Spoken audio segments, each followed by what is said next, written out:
mining and slicing and upgrades and slicing and a mini nuke launcher. Woo, baby! And slicing. Hi everyone, Verac here. There's a new Deep Rock Galactic game in the works called Rogue Core. It recently had a closed alpha that I got to try out. So I want to give you all a sneak peek as to what the game looks like right now, how it differs from the original DRG, my experience playing it, what I liked about it, and what I did not. Rogue Core has a lot of overlap with the original Deep Rock Galactic, so if you haven't played the original, here's some context that will bring you up to speed with the DRG universe. You and your friends are no more than 5 feet and 11 inches tall. You crave rocks, and you crave stones. Sometimes robots, bugs, and your friends standing in your line of fire will block your path to the minerals, and you must destroy them. And then when you meet your quota, you go back to your base and you drink a beer and do Gangnam Style. It's a good time, I highly recommend it. Rogue Core takes place in the same universe as DRG, so you're still a butt-ugly dwarf who can't get a date. Except for me, I'm built different. Like and subscribe to learn my tricks for how to pick up hot elf chicks. But that's beside the point. Back to Rogue Core. There is a significantly different gameplay loop here. It is way more combat focused, and the difficulty scales to a much more intense degree. In the original DRG, you are a regular Joe. Your job is to go meet a quota of 20 different colored minerals and then go home with them. In Rogue Core, you're a killer. Your job is to find a gun,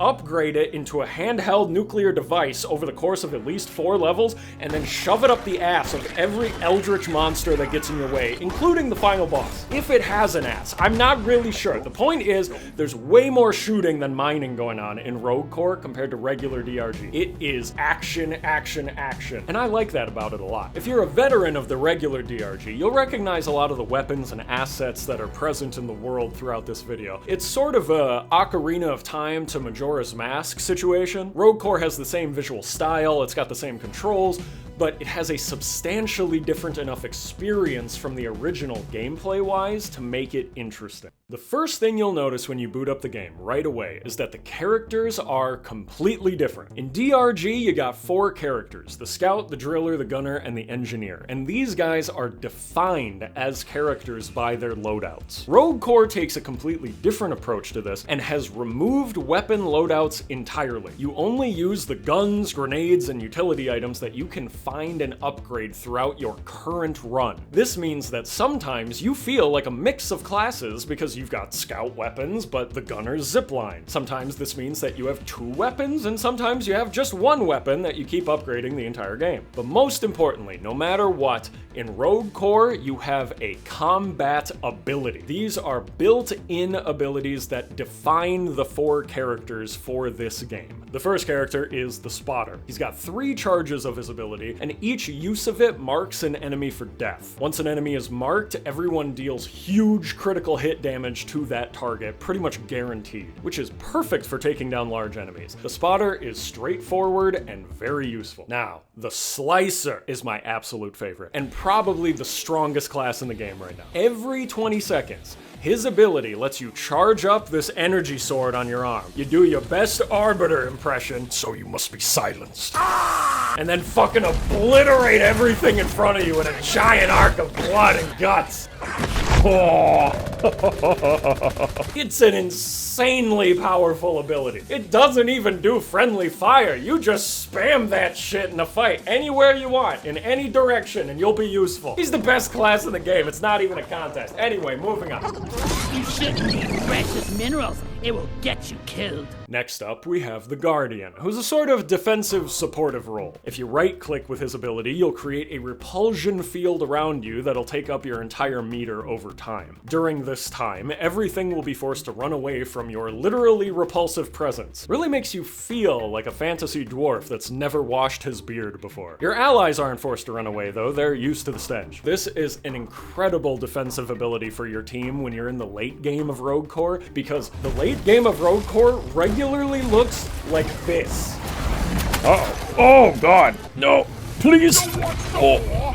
The fuck away from me. You can also left-click with his ability if you want to use an offensive ability that uses 1 bar of meter. How far does this go? Mind your bloody fire, That does friendly fire? Last character is the Falconer. Like the Slicer, the Falconer plays an offensive role on the team, commanding an attack drone that can search out and kill enemies. Each bar of meter for the Falconer represents one kill that your drone can make before needing to recharge. Sort of reminded me of the Specialist class in XCOM 2, where you can electrocute your enemies with a little drone buddy. Except XCOM 2 doesn't let you edge your drone commands back and forth real fast until the game crashes. Oh, fuck. Did I No, it crashed! You're kidding me! I edged my drone as Falconer too hard. Just like in the original Deep Rock Galactic, having one of each character will provide the team with a good balance for your run. Or you can just run 3 Slicers on a team because Slicer is obviously the best character. It's possible that the Slicer isn't actually as overpowered as he feels, and that it's really that he just appeals to my hyper-aggressive playstyle, but I won't be at all surprised if he gets nerfed in the future. I noticed as well that there aren't any upgrades for your combat abilities specifically implemented yet in the game. There's a lot of room for balance there because you could implement different upgrades that bring the classes to different levels of usefulness. But please, Ghost Ship Games, if you're gonna nerf the Slicer, allow me to enjoy one last Energy Sword Sundae before you do it.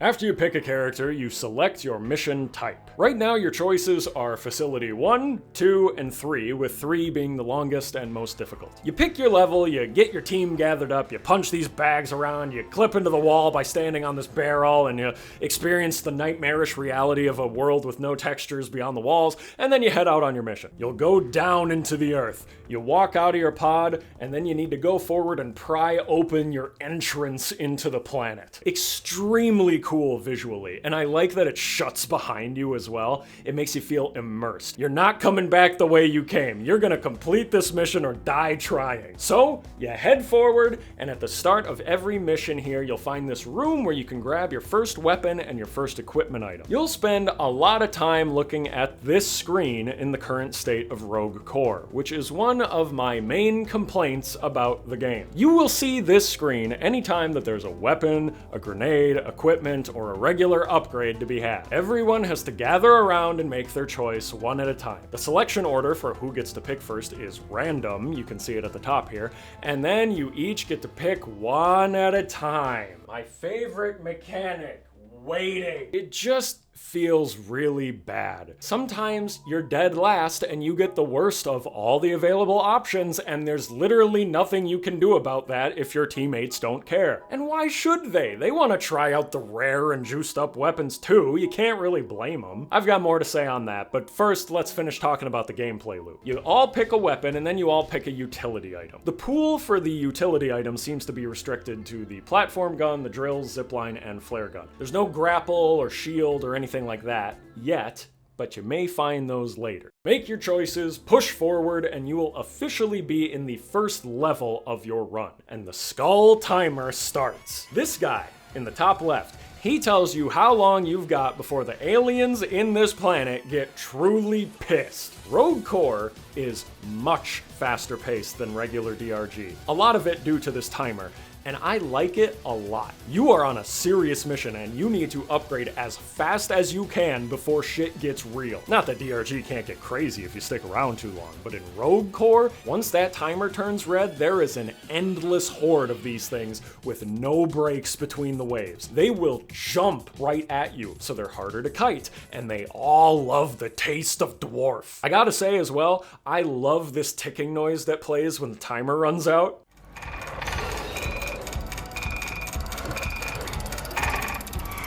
Hostile level is critical for reclaimers. Shoot anything that didn't come down in the drop pod with you. It truly gives you that anxiety, that feeling of, oh God, I gotta get to the elevator now. So before that timer goes off, you're shooting everything that moves, including sometimes your teammates. And when you're not doing that, you're doing basically 4 things as part of the main gameplay loop. Number 1, gathering Experium, which is the only mineral for XP. Get enough XP and you level up and get an upgrade. Number 2, doing objectives, which upon completion give you large amounts of XP. Number 3, finding isolated upgrades for you and for your weapons. And number 4, finding the elevator to the next floor. Keep in mind, after you call the elevator, it takes a full minute for it to arrive, even if you're already in red alert, so plan accordingly. Whenever you gather Experium, you deposit it into this little robot fella here. Once everybody gathers enough XP, everyone can come and collect an upgrade from the robot. Problem is, this upgrade is just like the weapons. Everybody needs to be present because everyone is picking from a shared pool. This has the same problems as picking the weapons that I mentioned earlier and why I dislike that, but there's another aspect to this. This game's pace is so fast, it's so fun, and then it gets brought to a screeching halt when you have to wait for everybody to congregate around the robot for every single upgrade. Especially at the beginning when you're leveling up pretty quickly. You're mining, you're shooting, you're having a great time, and then you need to wait because John Dwarf over there saw something shiny and has no idea that his teammates are waiting on him to upgrade. I was John Dwarf a few times too. It's just something that happens because DRG, there's so many things to do. Everybody wants to spread out a little bit. It's good if you're all in the same room, but everybody's sort of doing their own thing too. You don't all want to have to be around the robot all the time. To make an apt comparison, Rogue Core's gameplay loop is similar to Vermintide 2's Chaos Wastes mode. You go through a level, do objectives, collect upgrades, kill baddies, and repeat until you hit the final boss. But in Chaos Wastes, when you're in the level, your upgrade decisions are completely individual. If someone is busy killing rats, their teammates don't have to wait for them if they spot an upgrade shrine. They can just take the upgrade. It's really bizarre because in Rogue Core, there are some upgrades that are individual, like weapon upgrades at the workbench and these bio boosters. But for whatever reason, the most frequent upgrades that you get are from this shared pool system where everybody has to come and wait for one another to congregate at the robot. It completely takes me out of what seems to be the intended action-packed pace of this game, and I don't like it. If they could just make it individual choices, it would be so good. Because the upgrades themselves are really cool. Like you can get a double jump, you can stack up crazy amounts of the same ability. Another damage reflection. Any enemies that hit me take like 120 damage.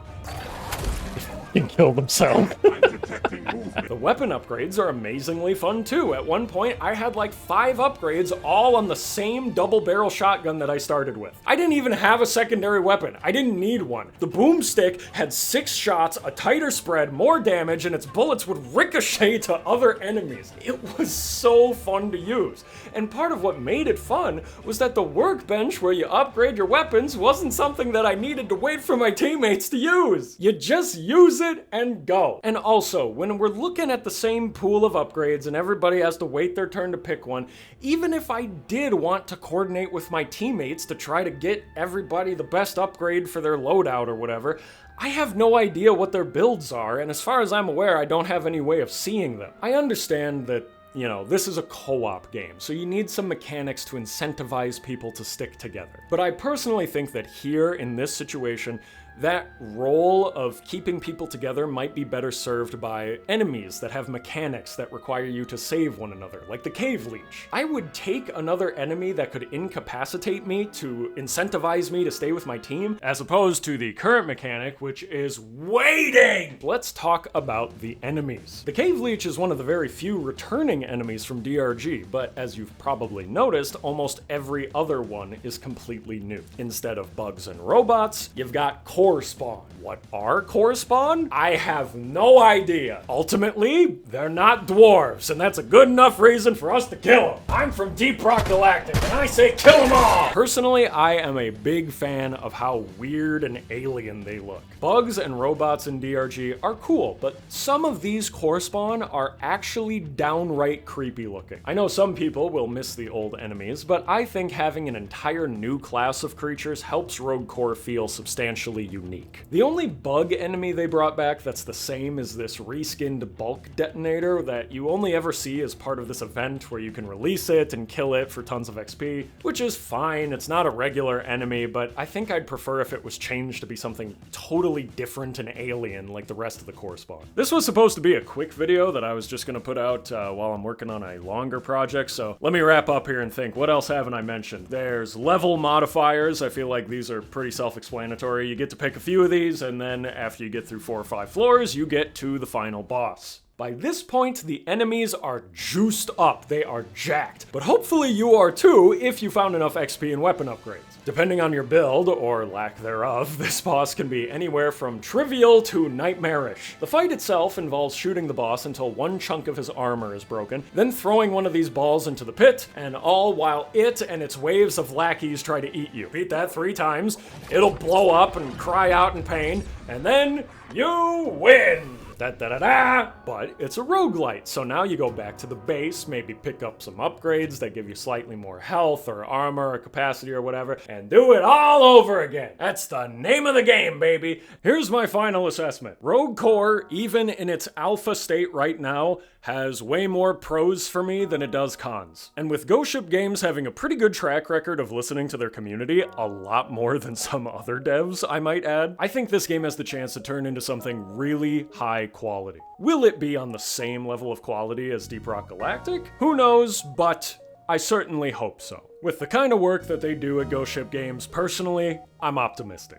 Thank you to everybody who watched this far to the end of the video. Thank you to everyone that I encountered while playing this closed alpha. You were all lovely. And thank you very much to all of my patrons and my YouTube members. You're all so extremely generous with that blood money that you leave outside my house in weird envelopes, and I appreciate it. I didn't take a sponsor for this video, so if you like what you saw and you want to support the channel, Patreon and YouTube memberships are a great way to do it. I wish I could have made this video more comprehensive, but those of you on Patreon know that I'm already working on a longer project right now, so I can get back to doing that once this video goes live. Thank you all again very much. Now, for everybody who stuck around this far to the end of the video, get ready to get spooked. Ready for some scary footage? Look at this. One of our teammates disconnected. He was playing Slicer, but then his body was still there. Some say he's still in that cavern to this very day. They call him Slicer Drowned.